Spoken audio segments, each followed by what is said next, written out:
54 নম্বর IPL match. হ্যাঁ বন্ধুরা, সেই 54 নম্বর ম্যাচটা হতে চলেছে মুম্বাই ভার্সেস ব্যাঙ্গালোর। হ্যাঁ, সেই বিরাট কোহলি এবং রোহিত শর্মার মাঝে আজকে দুর্দান্ত একটা লড়াই হতে চলেছে সন্ধ্যে 7:30 হ্যাঁ বন্ধুরা, আজকে দুটো ম্যাচ আছে। প্রথমে ম্যাচ আছে চেন্নাই এবং লখনৌ 3:30। আমি অলরেডি ভিডিও দিয়ে দিয়েছি, তোমরা সেই ভিডিওটা দেখে আসতে পারো। এবং তারপরের ম্যাচ সন্ধ্যে 7:30 যে মানে ম্যাচটা আছে মুম্বাই এবং ব্যাঙ্গালোর, এটা কি কোনো এটা কোনো ছোটোখাটো ম্যাচ না। হ্যাঁ বন্ধুরা, এটা একটা বড় ম্যাচ হতে চলেছে।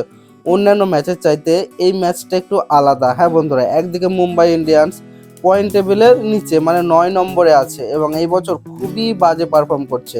মুম্বাই ইন্ডিয়ান্স এই বছর পুরো একদম টিমটা এত বাজে পারফর্ম করছে যে তারা পয়েন্ট টেবিলের উপরে চাড়তেই পারছে না। আর যদি অন্যদিকে দেখো ব্যাঙ্গালোরের পারফর্মার কি বলবো, তোমরা জানো, তোমরা দেখছো খেলা, দুর্দান্ত পারফর্ম করছে এবং তার টিমকে এগিয়ে নিয়ে যাচ্ছে এবং পয়েন্ট টেবিলের 4 নাম্বারে আছে এবং একটা ভালো জায়গাতে আছে প্লে অফে।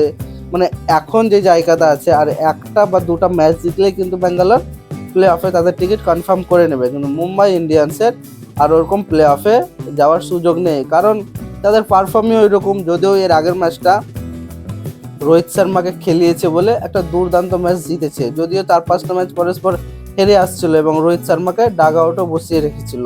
হ্যাঁ বন্ধুরা, সেই রোহিত শর্মা ফিরে এলো এবং মুম্বাইকে একটা দুর্দান্ত ম্যাচ জিতালো। কিন্তু আজকের ম্যাচে রোহিত শর্মা জ্বলে উঠবে নাকি বিরাট কোহলি, কারণ দুটোই লেজেন্ডারি প্লেয়ার এবং দুটোরই ভক্ত আকাশ সমান। এই মুম্বাই ইন্ডিয়ান্সের ভক্ত রোহিত শর্মার জন্য একদম হাই লেভেলের, এবং আরসিবির ভক্তদের আর কি বলবো, তারা লয়াল ভক্ত আরসিবির মতো আর কোনো টিমেই নেই এই আইপিএলে। হ্যাঁ বন্ধুরা, তো এই বিরাট কোহলির জন্যই যত আরসিবির ফ্যান ফলোয়িং। তো আজকে এই ফ্যান ফলোয়িংকে কারা খুশি করবে, ব্যাঙ্গালোর নাকি মুম্বাই, সেটাই দেখার বিষয়। তো আজকের ভিডিওটা দেখতে হলে আজকের ম্যাচটা দেখতে হলে তোমার সন্ধ্যে 7:30 টিভির পর্দাতে এবং হটস্টারে তো দেখতে পাবেই। হ্যাঁ, দুর্দান্ত আজকের ম্যাচ।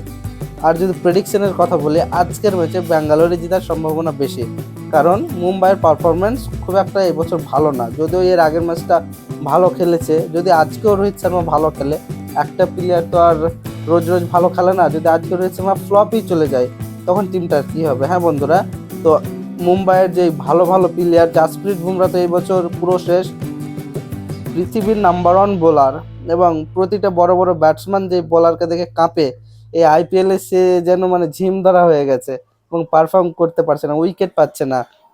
হ্যাঁ বন্ধুরা, তো সেটাই দেখার বিষয়। কিন্তু প্রেডিকশনের দিক থেকে যদি দেখতে যাই, তো ব্যাঙ্গালোরই আজকের ম্যাচে জিতবে এবং আজকের ম্যাচটা হতে চলেছে রায়পুরে। আজকে ব্যাঙ্গালোরেও খেলা হবে না, মুম্বাইয়েও খেলাটা হবে না। আজকে একটা অন্য জায়গাতে রায়পুরের মাঠে আজকের ম্যাচটা হতে চলেছে। তো তোমরা এই ম্যাচটা দেখবে, অবশ্যই ভালো লাগবে এবং উত্তেজনাপূর্ণ ম্যাচ হবে। হ্যাঁ বন্ধুরা, একদিকে মুম্বাই চাইবে তাদের এই ম্যাচটা জিততে, অন্যদিকে ব্যাঙ্গালোর বিরাট কোহলি চাইবে তাদের প্লে অফে নিয়ে যেতে, তার জন্য এই ম্যাচটা জিততে। তো বন্ধুরা, ভিডিওটা দেখতে হলে তোমরা অবশ্যই চ্যানেলটাকে সাবস্ক্রাইব করে দাও এবং পরবর্তী ভিডিওর জন্য বেল আইকনটা অবশ্যই একটু প্রেস করে দিও। তো দেখা হচ্ছে পরের ভিডিওতে।